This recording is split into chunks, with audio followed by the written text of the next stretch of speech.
அண்மை செய்தி.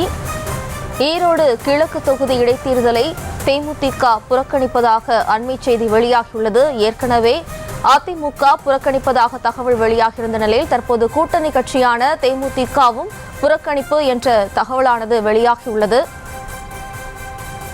ஈரோடு கிழக்கு இடைத்தேர்தலை புறக்கணிப்பதாக தேமுதிகவும் அறிவிப்பு வெளியிட்டுள்ளது.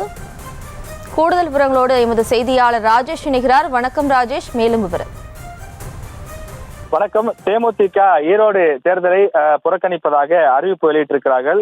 சற்று நேரத்துக்கு முன்னதாகத்தான் அதிமுகவினுடைய மாவட்ட செயலாளர்கள் கூட்டத்திலும் இந்த முடிவு எடுக்கப்பட்டது. இந்த நிலையிலே கூட்டணி கட்சியான தேமுதிகவாவது போட்டியிடும் என்று எதிர்பார்ப்பு எழுந்திருந்த நிலையிலே தேமுதிகவும் போட்டியிலிருந்து விலகுவதாக அவர்கள் அதிகாரப்பூர்வமாக அறிவிப்பை வெளியிட்டிருக்கிறார்கள்.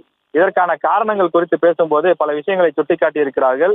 ஈரோடு கிழக்கு இடைத்தேர்தல் கடந்த முறை நடந்த போதே மக்களை ஆட்டு மந்தையில் அடைத்து வைப்பது போல அடைத்து வைத்தார்கள் என்றும், ஜனநாயக விரோத தேர்தலை திமுக நடத்தி வெற்றி பெற்றதாக அறிவித்ததாகவும் கடுமையான குற்றச்சாட்டுகள் வைக்கப்பட்டுள்ளது. அதே பாணி இடைத்தேர்தல் தான் மீண்டும் நடக்கப் போகிறது எனவும், எனவே ஜனநாயகத்திற்கு விரோதமாக நடக்கும் இந்த தேர்தலில் நம்பிக்கை இல்லாத காரணத்தால் இந்த ஈரோடு கிழக்கு இடைத்தேர்தலை தேமுதிக புறக்கணிக்கிறது என அக்கட்சியினுடைய பொதுச் செயலாளர் பிரேமலதா விஜயகாந்த் கையொப்பமிட்டு அந்த செய்தி குறிப்பை வெளியிட்டிருக்கிறார். எனவே தேமுதிகவை பொறுத்தவரையில் இந்த தேர்தலில் போட்டியிட போவதில்லை என்பது அவர்களுடைய கருத்தாக இருக்கிறது.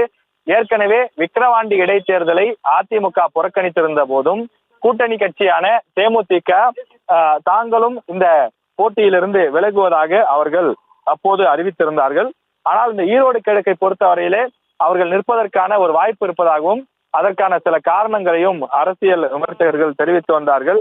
ஆனால் தேமுதிக தற்போது இந்த கருத்தை அவர்கள் வெளியிட்டிருக்கிறார்கள். ஈரோடு கிழக்கு இடைத்தேர்தலை புறக்கணிப்பதாக அவர்கள் அதிகாரப்பூர்வ அறிவிப்பையே வெளியிட்டிருக்கிறார்கள். எனவே அதிமுக கூட்டணிகளை பொறுத்தவரையில் இந்த ஈரோடு கிழக்கு தேர்தலை புறக்கணிப்பதாகத்தான் அவர்கள் தெரிவித்திருக்கிறார்கள். தேமுதிகவை பொறுத்தவரையில் கடுமையான குற்றச்சாட்டுகளோடு இந்த புறக்கணிப்பு விவரத்தை வெளியிட்டிருக்கிறார்கள். ஜனநாயக விரோதமாக இந்த தேர்தல் நடக்கும் என்றும், பொதுமக்களை ஆட்டு மந்தைகளை அடைத்து வைப்பது போல அடைத்து வைத்துதான் இந்த இடைத்தேர்தலை கடந்த முறை நடத்தினார்கள்.